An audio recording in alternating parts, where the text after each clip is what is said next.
Merci Madame la Présidente. Ce débat budgétaire 2017 par rapport à celui de l'année dernière, c'est un peu la journée de la marmotte. Ce projet est en effet dans la continuité de celui de 2016, rien de nouveau, rien d'innovant, aucune ambition concrète.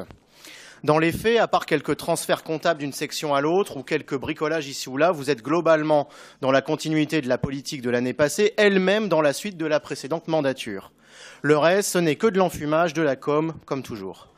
Pour faire court, ce budget, c'est une dose d'enfumage, une dose de clientélisme, une dose de politiquement correct et une dose de « on ne peut pas faire autrement ». Reprenons quelques points d'illustration. Tout d'abord, votre révolution des transports, qui tient plutôt du pétard mouillé à quelques exceptions près, enfumage. L'agriculture ensuite. Nous dénonçons évidemment votre choix de privilégier l'agriculture industrielle et le triplement des aides aux chambres d'agriculture au détriment du bio et de l'agriculture raisonnée.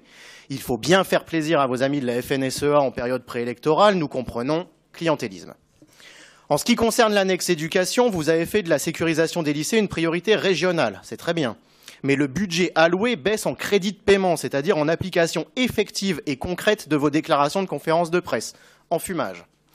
Ne parlons pas de votre politique jeunesse, sport et loisirs, prolongement direct de ce que se fait la gauche depuis plusieurs années. Nous restons foncièrement méfiants quant à l'utilisation de l'argent du contribuable contre la prétendue lutte contre les discriminations.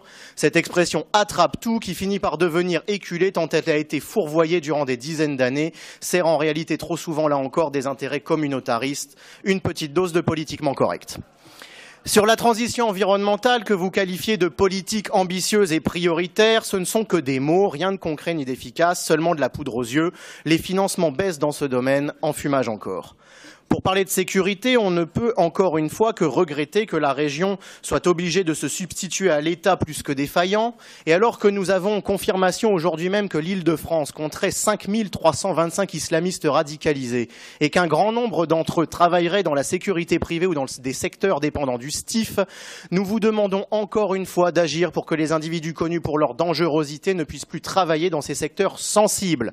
Une petite dose de « on ne peut pas faire autrement ».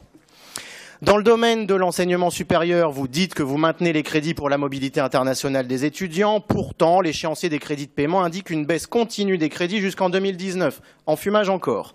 Ensuite, sur le développement économique et l'innovation, nous sommes assez circonspects. Au regard de la situation dramatique de l'Île-de-France en matière d'emploi et de qualité de vie, nous ne pouvons que constater que cette annexe est le parent pauvre du budget alors que vous en avez fait, soi-disant, une de vos priorités. Tout comme pour la formation professionnelle, rien de novateur, pas de rupture véritable. Vous avez beau mettre des up partout, vous ne faites que poursuivre peu ou prou la politique de la gauche. Encore un, on ne peut pas faire autrement. Dans le domaine du logement, la plupart des objectifs que vous avez énoncés sont en apparence louables, seulement vous vous heurterez toujours à une dure réalité. Oh, vous allez faire preuve de la même mansuétude qu'avec le Parti socialiste. Oui, il me restait un quart d'heure tout à l'heure. Donc, je disais qu'au niveau de la politique du logement, vous vous heurterez toujours à une cruelle désillusion. Monsieur Legrand, il a fait l'effort au moins, Monsieur Da Silva, de conclure quand je lui ai dit qu'il fallait qu'il conclue. Oui, ou pas. Donc, je disais que tant que vous vous heurterez à l'ignorance. Bien, merci Monsieur Legrand.